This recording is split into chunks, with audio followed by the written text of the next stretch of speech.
Bom dia, pessoal. Hoje é quinta-feira, dia 17 de junho, e vamos aqui para mais um vídeo abordando o tema Há muitas moradas na casa de meu pai.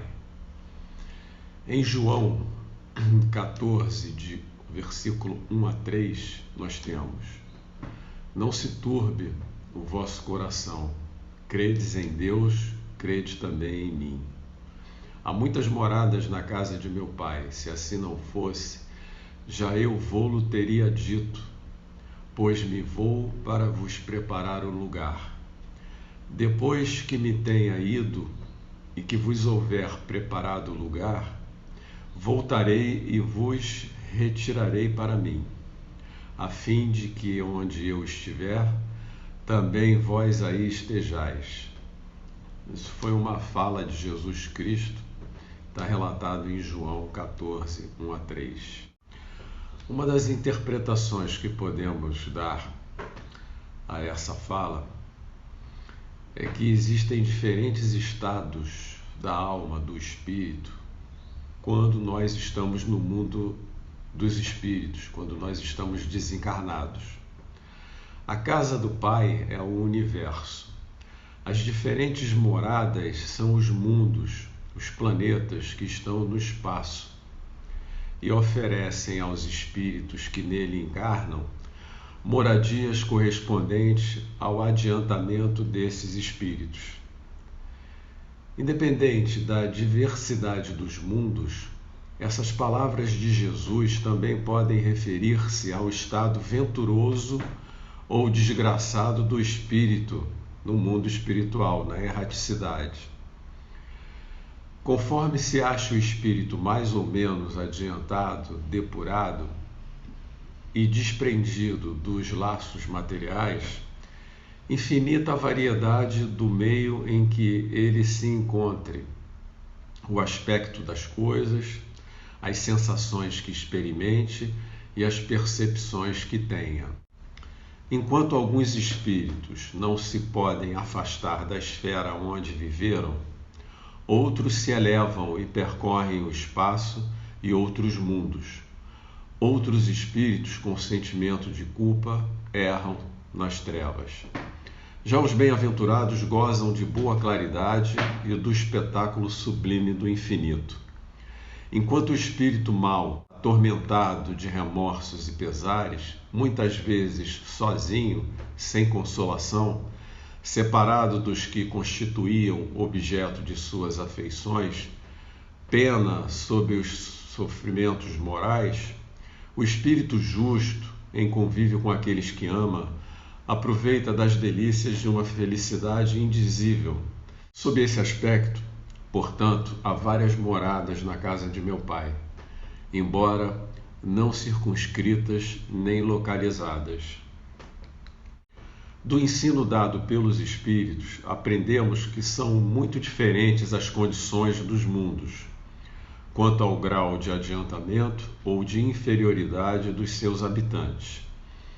Existem mundos que são ainda inferiores ao da Terra, física e moralmente.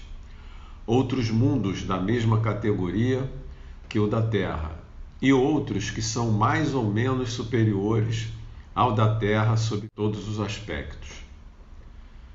Nos mundos inferiores, a existência é toda material. Reinam as paixões, sendo quase nenhuma a vida moral. À medida que a vida moral se desenvolve, diminui a influência da matéria, de tal maneira que nos mundos mais adiantados, a vida é praticamente toda espiritual. Nos mundos intermediários, misturam-se o bem e o mal, predominando um ou outro, segundo o grau de adiantamento da maioria dos espíritos que ali habitam. Embora não se possa fazer uma classificação absoluta dos diversos mundos, podemos dividi-los, de modo geral, da seguinte forma: mundos primitivos, destinados às primeiras encarnações da alma humana. Mundo de expiação e provas, que é o nosso atual, onde domina o mal. Mundos de regeneração, nos quais as almas que ainda têm o que expiar conseguem novas forças, repousando das fadigas da luta. Mundos ditosos, onde o bem sobrepuja o mal. Mundos celestes ou divinos, habitações de espíritos depurados, onde exclusivamente reina o bem. A Terra é um mundo de provas e expiações em transformação. Estamos no meio dessa transformação, rumo ao mundo de regeneração. Os espíritos que encarnam em um mundo não se acham presos a este mundo indefinidamente, nem nele atravessam todas as fases do progresso que lhes cumpre realizar para atingir a perfeição, que é a nossa meta, que é o nosso porvir. Quando em um mundo eles alcançam o grau de adiantamento que esse mundo oferece, os espíritos passam para outro mais adiantado, e assim por diante, até que chegam ao estado de espíritos puros. Trata-se de uma recompensa os espíritos ascenderem a um mundo de ordem mais elevada, como também é um castigo a sua permanência em um mundo desgraçado ou ainda serem encaminhados para outro mundo ainda mais infeliz do que aquele em que habitavam. É fato que na Terra exista muita maldade e muitas paixões grosseiras, misérias e enfermidades de toda a natureza. Deve-se considerar que na Terra não está a humanidade toda, mas apenas uma pequena fração da humanidade do universo. Com efeito, a espécie humana, a humanidade abrange todos os seres dotados de razão que habitamos inúmeros mundos do universo. A situação material e moral da humanidade aqui no planeta Terra nada tem de anormal, desde que se considere a destinação da Terra e a natureza daqueles que a habitam. Instruções dos espíritos. Mundos inferiores e mundos superiores. A qualificação de mundos inferiores e mundos superiores é muito relativa. Tal mundo é inferior ou superior com referência aos que lhe estão acima ou abaixo, na escala progressiva. Tomada a Terra por termo de comparação, pode-se fazer ideia do estado de um mundo inferior, supondo os seus habitantes na condição das raças selvagens ou das nações bárbaras que existiram e ainda entre nós se encontram. Nos mundos mais atrasados, são muito rudimentares os seres que os habitam. Revestem a forma humana, mas sem nenhuma beleza.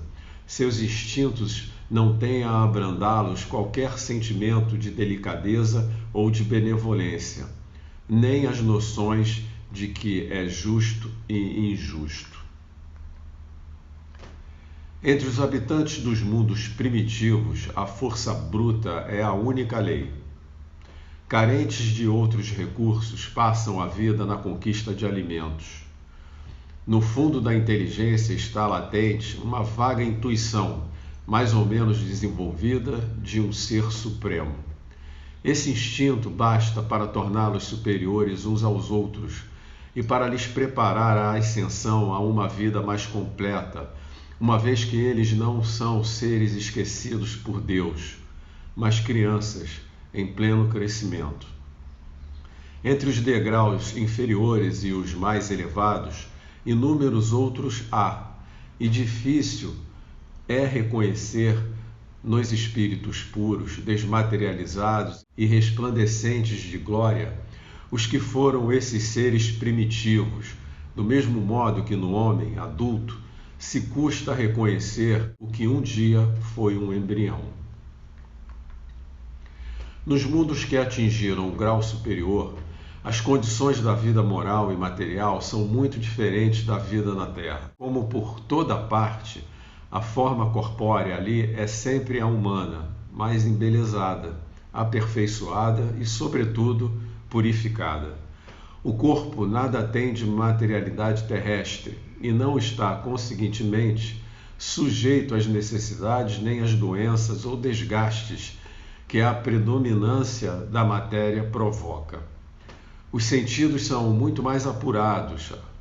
A leveza específica do corpo permite locomoção rápida e fácil. O corpo desliza pela superfície ou plana na atmosfera, sem qualquer outro esforço, conforme se apresentam os anjos em movimento.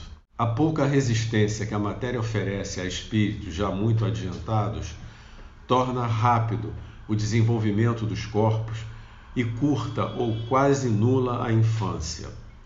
Isenta de cuidados e angústias, a vida é proporcionalmente muito mais longa do que na Terra.